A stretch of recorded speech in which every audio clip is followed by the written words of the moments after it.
Bienvenidos a Código Fuente, un espacio donde la innovación, el talento y las personas se encuentran en el corazón de la transformación digital.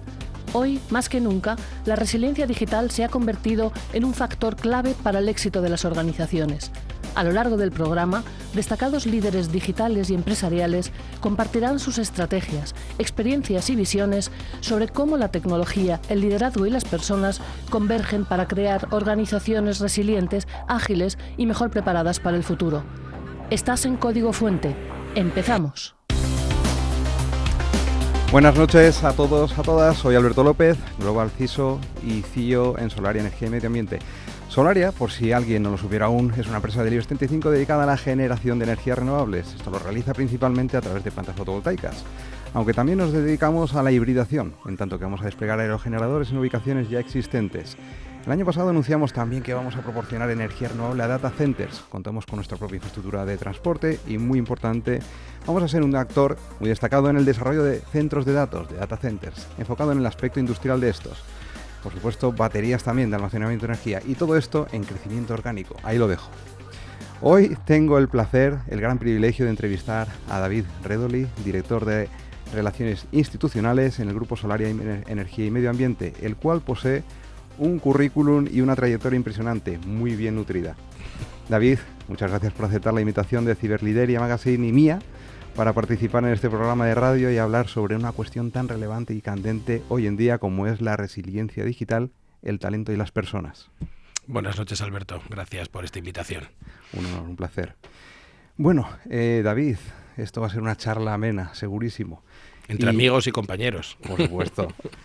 Para empezar, David, ¿podrías compartir con todos nosotros tu gran trayectoria profesional y cómo llegaste a tu posición actual como director de Relaciones Institucionales dentro de Solaria Energía y Medio Ambiente? Bueno, es una trayectoria normal para los profesionales de hoy en día. Yo soy licenciado en Sociología por la Universidad de Salamanca, máster en Ciencia Política por la Universidad de Georgetown, en Estados Unidos, y máster en Comunicación de las Organizaciones por la Universidad Complutense, con un posgrado en Ciencia Política también en la Universidad de Harvard. Yo cuando regreso a España tuve la suerte, la inmensa fortuna de entrar en el Consejo de en el Consejo de la Juventud de España. Luego voy a hablar de otro consejo, del Consejo de la Juventud de España, donde me vinculé íntimamente a la política. Y de ahí salté durante un periodo muy corto a la universidad como profesor y luego fui llamado a Moncloa, que para mí fue una gran fortuna, para formar parte del gabinete de la vicepresidenta primera del gobierno, María Teresa Fernández de la Vega, en aquel momento, y en una posición que a mí me pareció preciosa, que era la de elaboración de discursos políticos, tanto para el presidente del gobierno como para la vicepresidenta. Ahí aprendí muchísimo de política, ahí es donde adquirí muchas de las habilidades que son necesarias para el puesto que ocupo actualmente, de Relaciones Institucionales, y de ahí salté a otro consejo, que es el Consejo de Seguridad Nuclear, donde me desempeñé durante 14 años como asesor y como director de gabinete de presidencia. Y de ahí a Solaria. Es decir, que es una trayectoria en lo académico y en lo profesional muy vinculada a la ciencia política y a la sociología. Perfecto. Tengo que decir yo, como comentario de opinión, que es un gran honor tenerle aquí, es un gran honor siempre tener charlas con él, es muy versátil en todo lo que puedo hablar con él y demás, y la verdad es que siempre es un honor y digamos, saco un gran beneficio a nivel personal y profesional cada vez que tengo una pequeña charla o grande con él, sea en el ámbito laboral o fuera de él. Se nota que somos colegas. Bueno, vamos allá. Dentro del contexto de la transformación digital y la resiliencia, ¿consideras que ha cambiado la visión que tenemos de la innovación en tecnología para conseguir tener un buen liderazgo empresarial? Bueno, aquí hay que distinguir dos cosas. El liderazgo, en esencia, sigue siendo el mismo. Hay varios tipos de liderazgo, ¿no? El liderazgo carismático, el liderazgo autoritario, el liderazgo persuasivo. Pero si nos cogemos textos de la Grecia y la Roma clásica, ya vemos que se habla de liderazgo. Un ejemplo que se suele mencionar muy a menudo son los textos de Quinto Tulio Cicerón a su hermano Marco, escritos hace más de 60 años antes de Cristo, o sea, hace más de 2000 años, en el cual explica las características del liderazgo, que son muy parecidas a las de ahora. ¿Qué es lo que ha cambiado? las tecnologías de las que se tienen necesariamente que servir los líderes. Y aquí, por supuesto, se ha dado un salto de gigante. Ahora mismo hay una serie de tecnologías, sobre todo las de ámbito digital, que no pueden pasar desapercibidas a nadie que quiera ejercer un liderazgo efectivo en cualquier grupo y en cualquier organización. Hay 3 sectores en los que desempeña la economía: el sector privado, el sector público y el tercer sector. En cualquiera de esos 3 sectores sería absurdo pensar que puedes ejercer un liderazgo sin tener unas destrezas digitales. Perfecto, no, totalmente de acuerdo. Y sobre todo en el ámbito digital, la transformación digital en la que nos estamos adentrando, en la que nos llevamos adentrando muchos años ya, aunque todavía sigue llenando muchos titulares. Lo que es transformación digital, la resiliencia y demás, yo creo que son capitales en el ecosistema global que estamos viviendo. ¿Qué habilidades, hablando tema del liderazgo, de los líderes digitales y demás, qué habilidades o cualidades crees que debe tener un líder para guiar a sus organizaciones en esta era de transformación constante? Yo destacaría una por encima de todas, que es la ejemplaridad. Es decir, si quieres demostrar liderazgo, tienes que ser capaz de hacer aquellas cosas que le exiges a tu gente que haga. Eso no quiere decir que lo sustituyas, ¿no? O sea, que seas tú el que esté haciendo lo que los demás tendrían que hacer. Pero ejemplaridad a la hora de demostrar que si les exiges una serie de capacidades o de esfuerzos, seas tú el primero que adquiere esas capacidades y que realiza esos esfuerzos. Por lo tanto, yo creo que cuando hablamos del mundo digital, si lo que quieres es ejercer el liderazgo, tienes que conocer las herramientas, las más avanzadas, las más modernas. Luego hablaremos de inteligencia artificial, por ejemplo, que están ya a disposición del gran público. Sí, no, totalmente de acuerdo.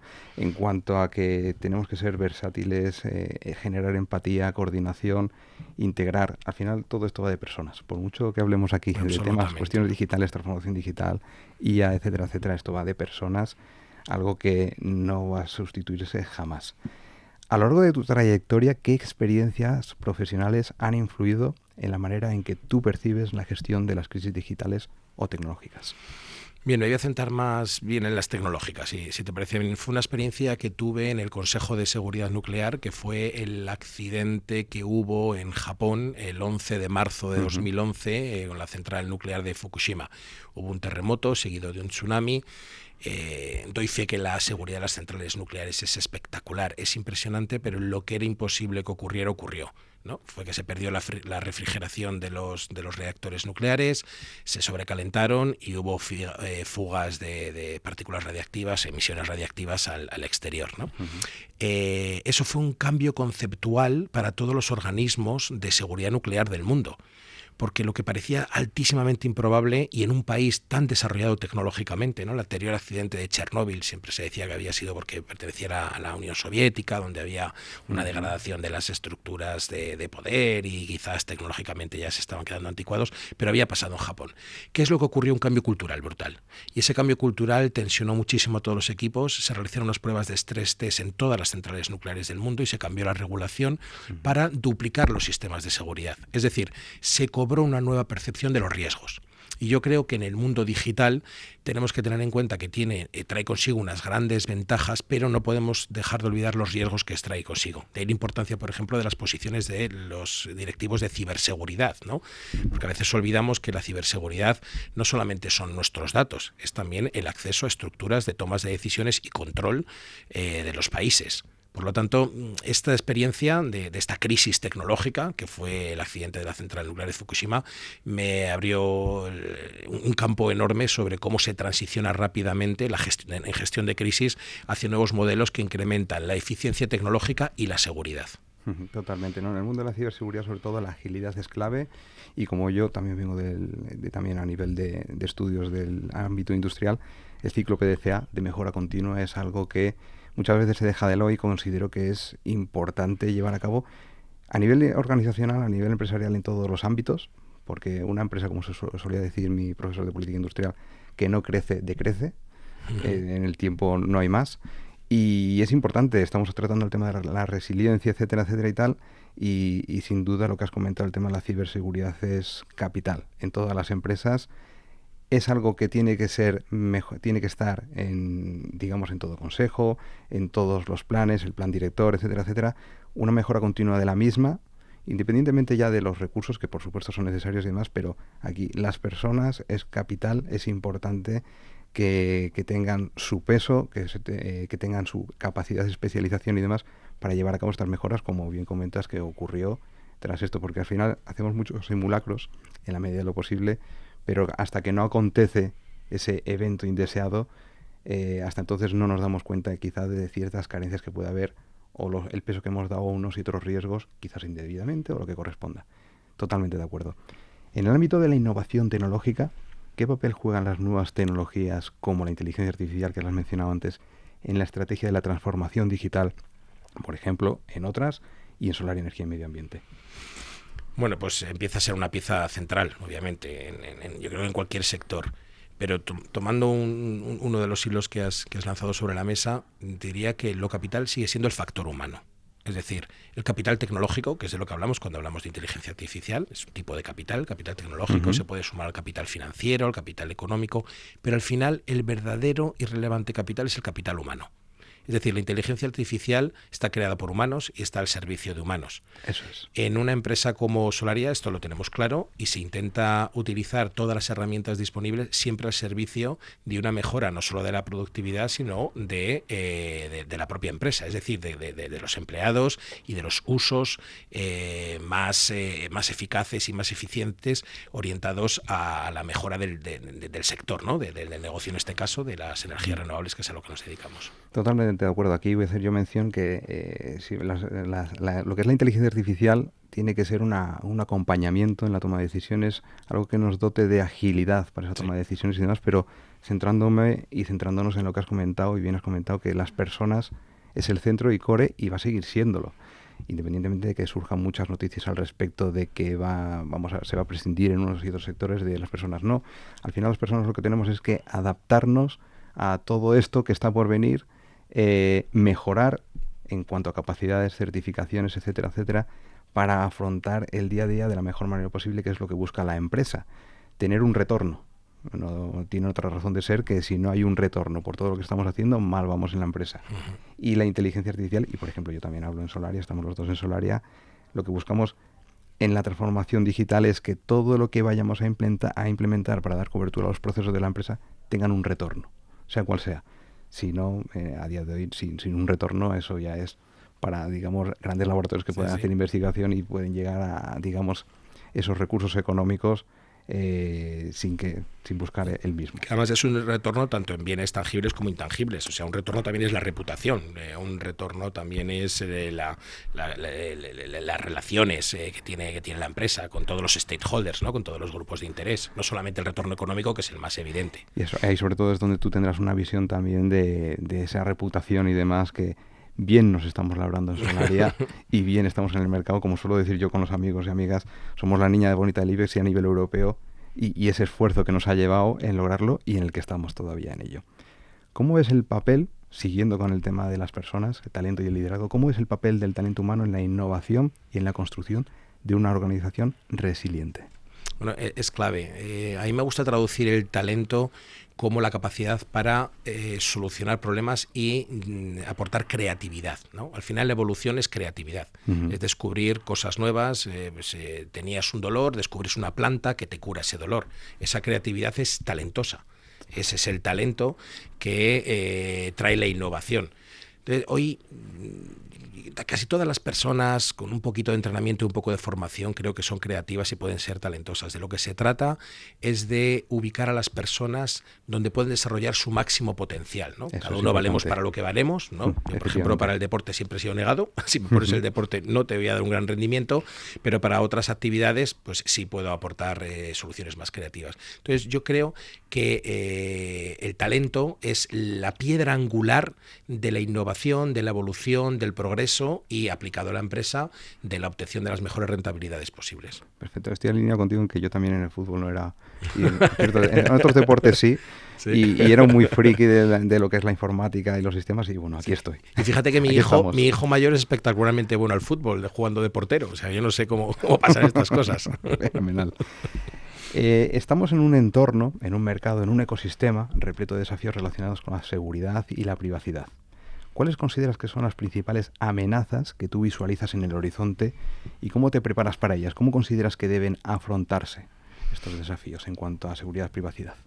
Bien, volvemos al tema de la ciberseguridad. Yo creo que tenemos que entender que son herramientas y estas herramientas se pueden utilizar para el bien y para el mal. Efectivamente. Es como un cuchillo. Un cuchillo lo diseñas para cortar la carne y facilitar la deglutición de los alimentos, pero lo puedes utilizar para matar al vecino del cuarto o del quinto.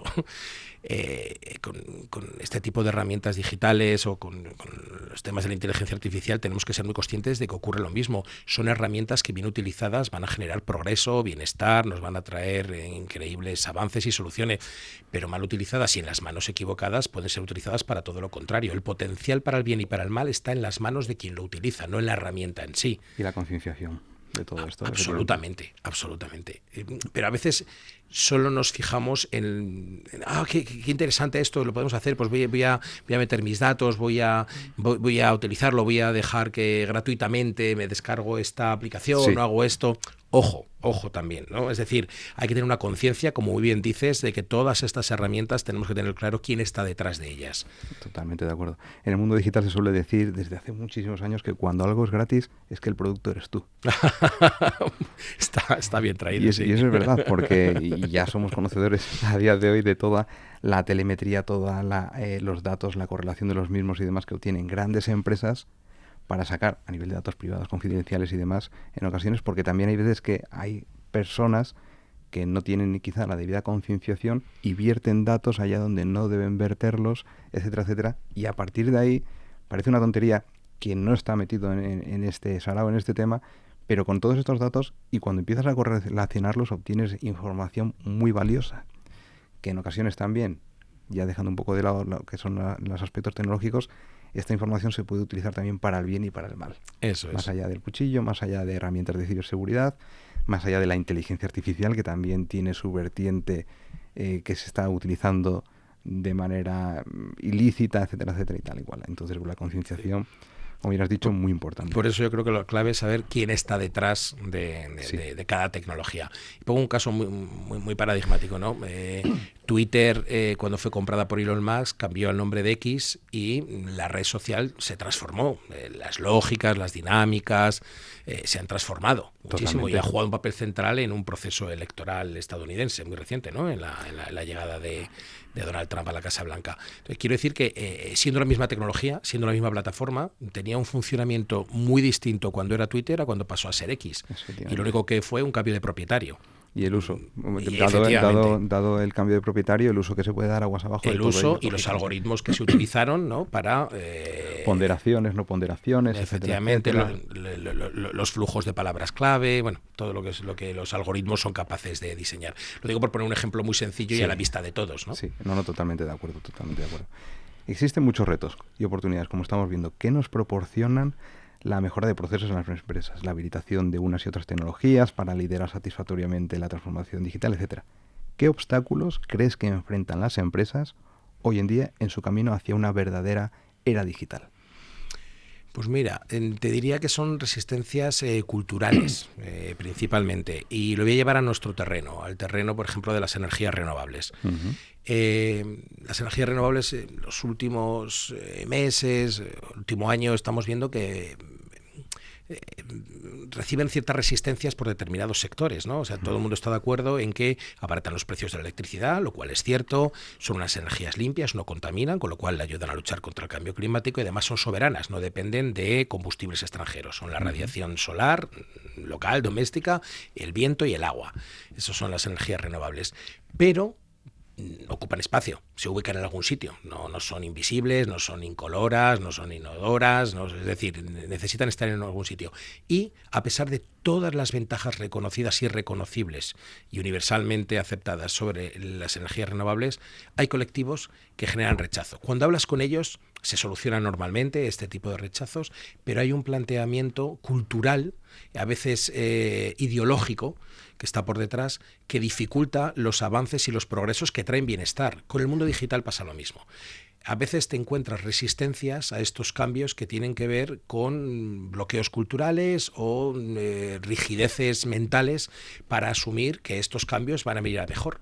Claro. Yo creo que los paralelismos sobre el progreso desde siempre, desde la Edad Media hasta ahora, han tenido que ver con las resistencias del statu quo, ¿no? De los grupos que ya están establecidos y que saben que esto implica cambios, implica avances e implica cambios en el statu quo. Yo aquí suelo considerar esto pasa en el mundo digital y en todos los sitios siempre hay grupos de interés, unos y otros grupos que están a favor de unas cuestiones y otras. Siempre va a haber, yo creo que la experiencia que tengo en la vida, yo tengo 45 años, tampoco me falta mucho, todavía estoy dando la vuelta al cassette, a la cara B, por ahora, si Dios quiere, y la cuestión es que siempre hay, como digo yo, haters, y los haters siempre se escuchan de manera muy, muy tremenda. El día que la política sea, me lo invento, que desaparezcan las energías renovables, por supuesto que va a haber gente que va a rechazar que se vengan abajo. Es, digamos, algo que tenemos que aceptar en este mundo, esas reticencias y demás. Pero escucha, las reticencias también esto nos dan oportunidades, son retos para nosotros para mejorar y también generar concienciación. Que esto no solo lo tenemos que hacer desde la empresa, sino también desde diferentes entidades y demás. Y pedagogía, y sin olvidar lo que comentabas anteriormente, que el alfa y el omega de todo es el factor humano. Al final esto se hace por personas y para personas. Totalmente. Tiene que ser útil para las personas y tiene que tener una finalidad de generar el mayor posible bienestar para las personas. Efectivamente, y es al final lo que la mayoría también espera de nosotros con las energías renovables, digamos, reducir la emisión de carbono, etcétera, etcétera, y tal igual. Tenemos una responsabilidad social, por ejemplo en Solaria lo estamos cumpliendo y demás. Sí.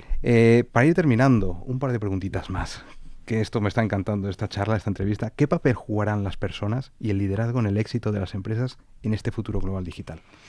Bueno, clave, lo estamos viendo y lo hemos repetido en esta entrevista. No solamente es que sean clave, el liderazgo, además, cómo está cambiando, por ejemplo, Estados Unidos. Un nuevo líder le está dando una orientación radicalmente distinta. La Unión Europea ha enfrentado diferentes liderazgos y tiene rumbos muy distintos. Es decir, el líder es el capitán del barco. Por lo tanto, los liderazgos van a ser fundamentales para definir cuáles van a ser los rumbos empresariales y políticos de nuestras sociedades. ¿Qué consejos darías a los líderes emergentes que están entrando en roles de liderazgo en un mundo tan interconectado para terminar? Empatía y resiliencia. Totalmente. Las personas. De cara a poner el lazo a esta gran entrevista, ya lo dije al principio y yo creo que se han cumplido las expectativas, te agradecería que pudieras resumir en una frase la clave para construir organizaciones resilientes y preparadas para el futuro, como así estarás haciendo en Solaria. ¿Cuál sería esa frase? Muy bien, pues aquí voy a tirar de cita, ¿no? Voy a citar a quien yo considero un gran economista español y buen amigo además, José Moisés Martín Carretero, que en uno de sus últimos libros termina así, con esta frase. En realidad nadie sabe cuál será el futuro. Pretender adivinarlo es un ejercicio vacío. Lo que sí podemos hacer es construirlo y eso exige tomar decisiones hoy. Pues es a lo que emplazo, a que empecemos a tomar decisiones hoy como a construir un mejor mundo para todos.